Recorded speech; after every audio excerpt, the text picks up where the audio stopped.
An FAO colleague explains 5 practical steps to developing a resource mobilization strategy and action plan.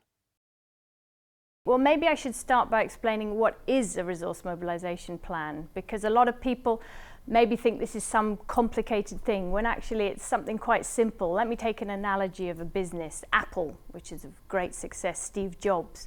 I mean, he had an idea, he made a business plan, and then he made a marketing plan to make sure we each knew that we needed to have an iPhone.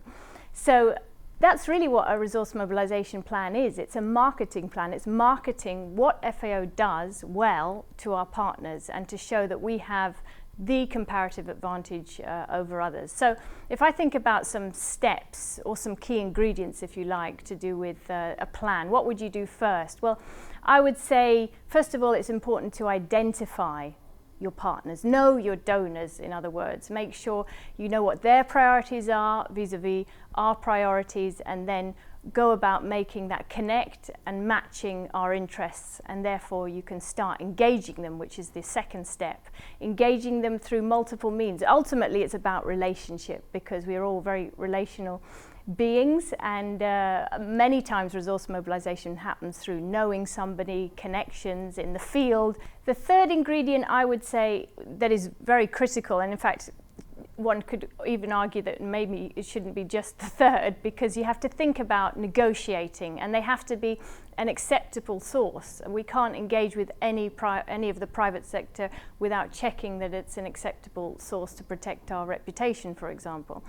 And also looking at the rules and regulations. There have been some examples where we have engaged partners. It's taken about a year to develop a relationship, and then we found out that their rules and our rules don't comply, and we can't land an agreement together and have that funding agreement.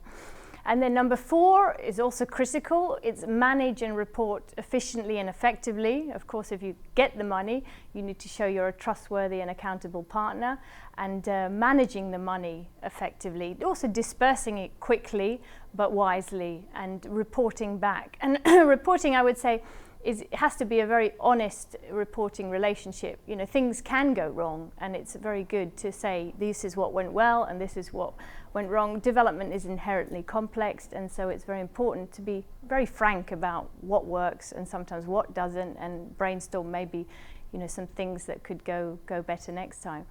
And lastly, but this is in a way a bit of a circle, it's about communicating your results, celebrating in effect what FAO has achieved together with the government, with partners, with everybody, not to stand up high above everybody else, but together to say we did this, we achieved those results together.